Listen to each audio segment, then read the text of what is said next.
Hey, guys. Who wants to start? When you look at this draft process as a whole, in terms of maybe success or lack of success at a school, in terms of the roster, do you have to look at each guy individually? You have to kind of push out the idea that the history of success. For sure. Yeah, you can't just pin it to a school. Now, there are certain programs that have had a lot of stability in terms of their coaching staff that have more success than others, and it's because of the way they develop their players that you have a little bit more comfort level taking those players. But in terms of just tagging it, he comes from whatever school he's probably not going to have a shot in the NFL. You can't. You have to do each individual player.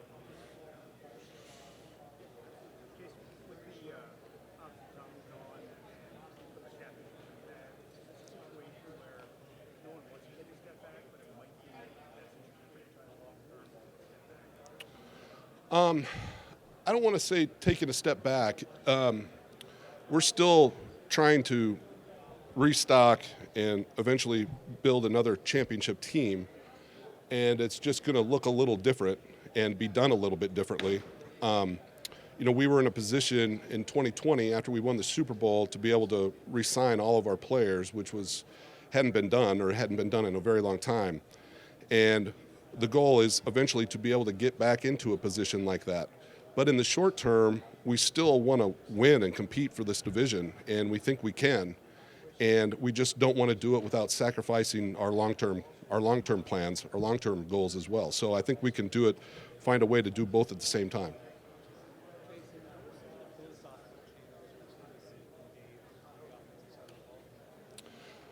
Well, that has yet to be seen. So we haven't even had practices yet and all that.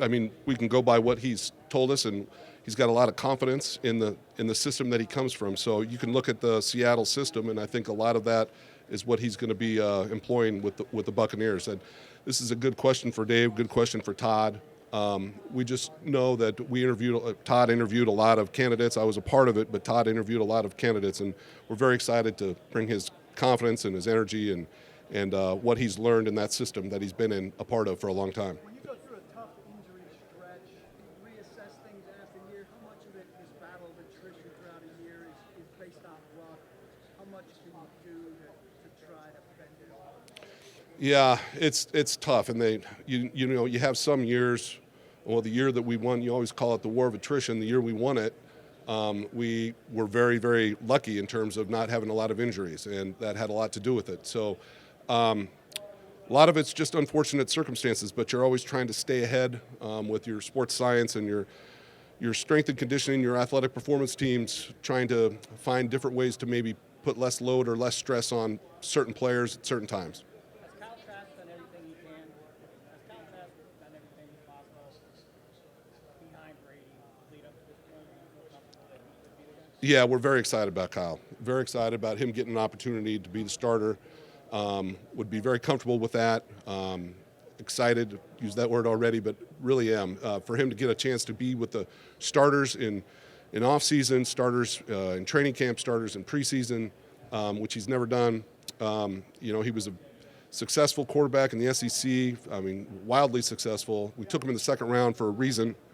We didn't take him in the second round just to be a third-string quarterback. Now, it has yet to be seen what he turns out to be, but we're confident that it's going to be very good. Jason, what did you Was it what you had hoped it would be this past year? Do you feel like you have the pieces on your roster right now to make the improvements there? I know injuries probably impacted. I missed the first part. With your running game, I know it wasn't what you guys wanted it to be this past year. Do you feel like you have the pieces on the roster now? Maybe there were just injuries, or do you feel like you need to make upgrades in that area? Well, you're always looking to make some upgrades and some changes, whether that's schematic or with personnel. But we feel like we do have a good, solid core group that can happen. So Rashad is a good young back that is just scratching the surface of what he can do. We think with Ryan Jensen coming back, We've got a solid offensive line. We always want to make not upgrades, but we always want to try to upgrade there. Jason, what did Kyle Trask do in practice last year, where you said to yourself or you said to meetings, we got to give this guy a shot to start? Well, first of all, he can throw the ball very well. He's changed his body a little bit with just being in the NFL with our strength and conditioning staff to where he looks more athletic than he did in college. Can get out of trouble in the pocket. He's accurate. He's smart. He works hard. He's got all the traits that you're looking for in a quarterback. So are you going to give him competition, or is he your guy? No, we'll give it. You have to give everybody competition. He's the only quarterback on our roster right now. I'm just saying, if he were the starter, or if he was the only option that we had right now, we'd be very, very excited about going forward with him. And he's going to get the opportunity to, no matter who we bring in, to be the starter. Jason, Joe Tryon made some strides last year, but still had 4 sacks, which is what he had as a rookie. Is this a really big year that you need to see some progress from him getting to the quarterback and finishing some sacks? Yes, it is. But I do think that he will. I know we're all excited about adding George Edwards to our staff, who did some great work in Dallas last year with their pass rushers. So I do think that he's got it in him, and I think he'll rise to the occasion.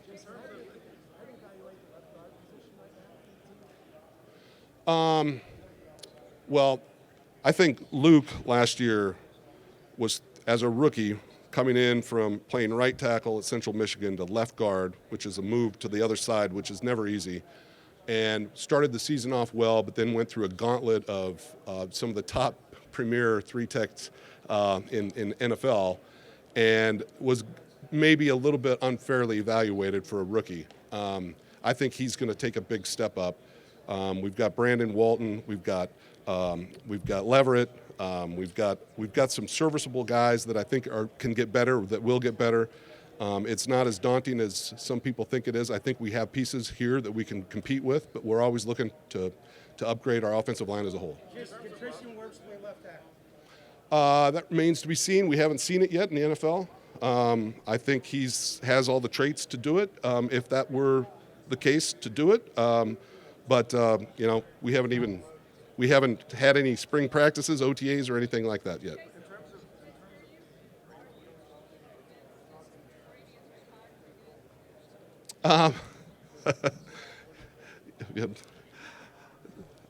Pretty much, yeah.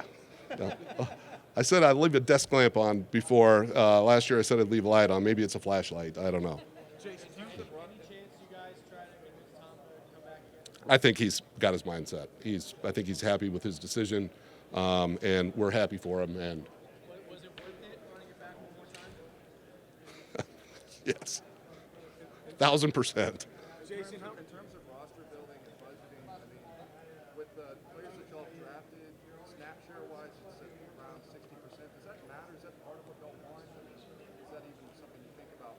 No, say that again. I couldn't hear. Of the snap share of your team, people that you drafted make up close to 60%. Does that matter? Is that part of what you think about when you're building a team? Well, yeah. You want to draft really well. You want to develop, and you want to sign your players back that have developed well. And in a perfect world, you could do that, but it doesn't always work out that way. You're not going to be able to sign everybody back.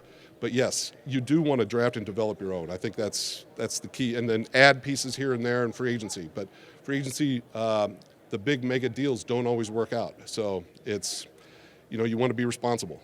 Todd said after the season that he needs a little bit more out of the kicking position and they need to kick from 47, 48 beyond 50. What are your thoughts on the kicking position going forward? Well, yeah, in perfect world, we'd like to have, suck up to make some long kicks too, but he's pretty darn accurate inside of 50. So that's also very valuable too. Where is Leonard Fournette just physically in his career arc? Has the ship sailed now on Keyshawn Vaughn? You mentioned Rashad White earlier, but I'm kind of wondering about those. No, I'd like Keyshawn. Think he hasn't really had a fair opportunity to show what he can do, what we know that he can do from practice. I think Leonard Fournette still has several years left in him as a 3-down back.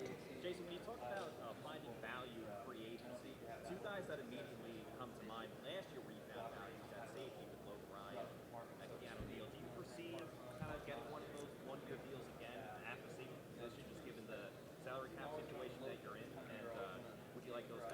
Yeah, we like those two. We'll see how it works out. They're in the mix in terms of our plan, so we'll just have to see how that goes. Jason, do you see the NFC South being down a little bit around the board, and is it there for the taking despite not having a lot of money to work with salary cap? What about how do you see the NFC South again this year? Well, I think they're all making improvements, and they're all teams to be reckoned with. We don't take any of them lightly at all.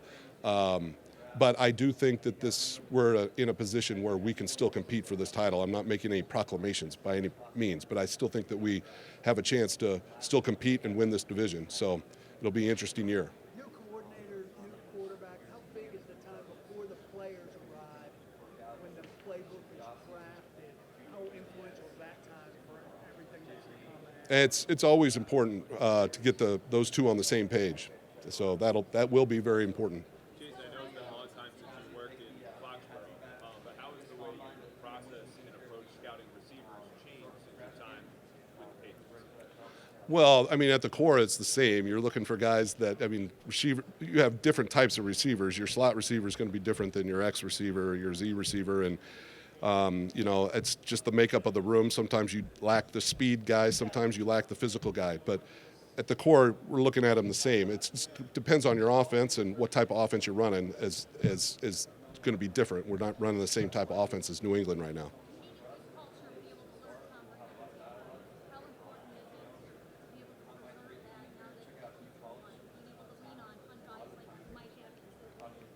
Yeah, it's extremely important. We've got a great locker room, and like you said, he was lured by that and the talent, but the locker room and the cohesiveness and the leadership. And I think Tom's time with us, and when we signed him, we said this, we thought this is one of the things that's going to be beneficial having Tom is everybody learning, especially in that quarterback room, and what it takes to be the best of all time. So.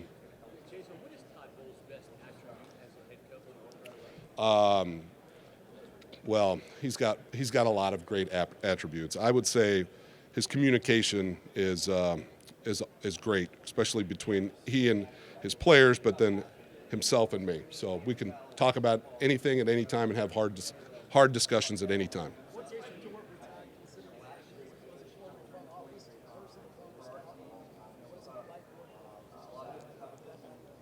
Well, it's been quite a while since he did that, but he understands the process and he appreciates all the work that all the scouts and personnel people do and what it takes. So that's awesome to have. Jason, you've got a Super Bowl, obviously, but you're saying part of that idea of signing someone like Tom Brady is not just while he's here, but then when he's gone, you believe it has done something for the Tampa franchise or carry on? I believe so. I believe everybody. See, he's probably one of the more dedicated, focused athletes I've ever been around. And not probably, he is. And for these guys to see what it takes for him to get to that level is, extremely valuable. I think it can live on for a long time in our organization. I mean, he certainly didn't get to where he is from being a great athlete and having great wheels or anything like that. It's everything above the neck. So these are things that everybody picks up on in the locker room. Did you see Kyle picking up on that? What do you think it did for him in that? I think Kyle has been around him every day here for the last 2 years, and I think it's rubbed off on him. I mean, Kyle right now is out. He's one of the players that's working out by himself every day. I see him out of my office. I see him out the window on the field by himself every day. So I think he's realized the importance of what he has to do to get to where he wants to be. Jason, when you're gathering information on prospects, and you find out that a guy maybe in high school is a wrestler or a basketball player, and they have that diverse competitive background, what does that do in terms of changing your thinking or adding to your thinking about a certain prospect? It just reinforces it if we like it. Like Tristan Wirfs was a wrestler, a very, very good wrestler. When you have a guy of his size and his athleticism, but also a wrestler, there's something to it. I've just been around a lot of offensive linemen with a wrestling background that have been successful. So I do remind him that he did lose to one of his. He did lose, I think, his senior year in the state championship. So yeah, still a sore subject.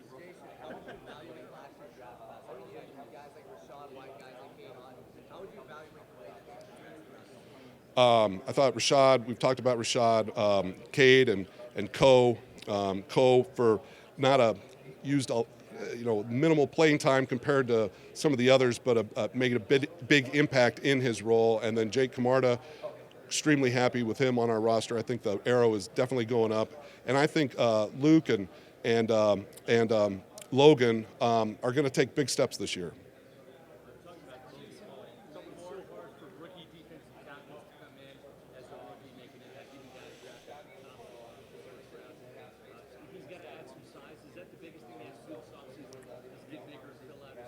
Needs to add some good weight, but he has to get some strength, and I think he's so athletic and he's doing all the right things. I definitely think we're going to see progress this year.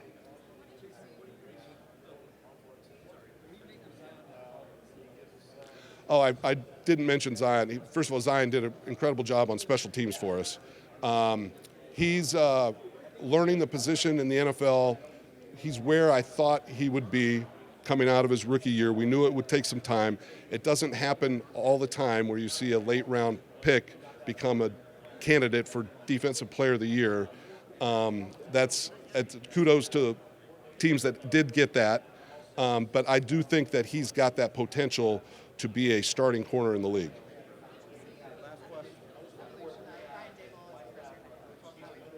He did a great job. I've known Daves for a long time. I believe he was an intern or a scouting assistant when I was with New England. Just incredibly passionate about the game. Thinks things, simplifies things. Has a unique way of simplifying what appears to be a complex situation. So it's no surprise he did well. I'm very happy for him.